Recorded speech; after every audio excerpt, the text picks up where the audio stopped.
एगो बात कही है न। कहा कब से कही था बोले। दुख ना मानता रही ना कि कहबे तो दुख माने लगता ना दुख कब से मान में बोला ना। कही थी इनकी बाबू के दिन भर मोबाइलबा दे के छोड़ले रहा थी तो कुछ समझ में नहीं अपने के आवी था।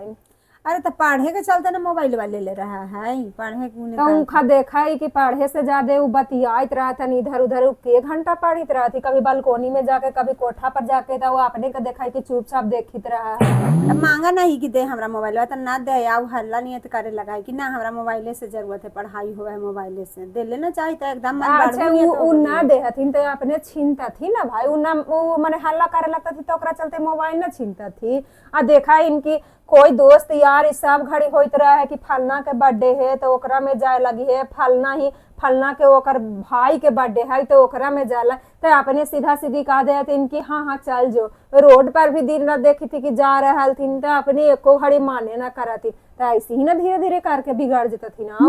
ना तो सोची थी कि हिंखा से कहबे अब ना कहा ही अथी के चलते कि कहबी तो मारे चूरे लगता थी तो मारना चूरना जरूरी ना है वो दिन भर देखी थी इनके मोबाइल पर एकदम सब घड़ी बतियात रहा थी। अब भैया से तो काहे ना कहा हथिन ना तावरी भैया थी तो जरूर कहबे ओकर सामने कहना जरूरी ना है। आज जब अपने से उ ना संभरी थथिन वो 14 साल का लड़का उ संभार न रहलन है तो अभी ये हाल है कि वो दिन भर फोन से बतियात रहता ना जकरा ही मन आती ओकरा ही बर्थडे में जा थी और जाने मन में आवी थे ओने जाते थी तो वो 20 साल के होते होते वो का करते थे जो समझ में आवी थे ना आवरी आता थी तो कहबे कि देखा मोबाइल ले ला मोबाइल में हुनके दे देबी कभी कि एकरा मोबाइल के कोई जरूरत नहीं मत दा खास सबसे पहले मोबाइल छीनवा ले तो वो अच्छा चीज ना है। और बाहरे जा थी ना लइकन के बर्थडे उनका पढ़े से मतलब है कि बर्थडे मनावे से मतलब है ना पढ़े वाला लइकन के रहा एने ओने घूमे के कि घरे बैठ के चुपचाप पढ़ित रहा है ये मन बढ़ नियत का एकदम की मन बढ़ हुआ थी तो अपना ही ना बनवाने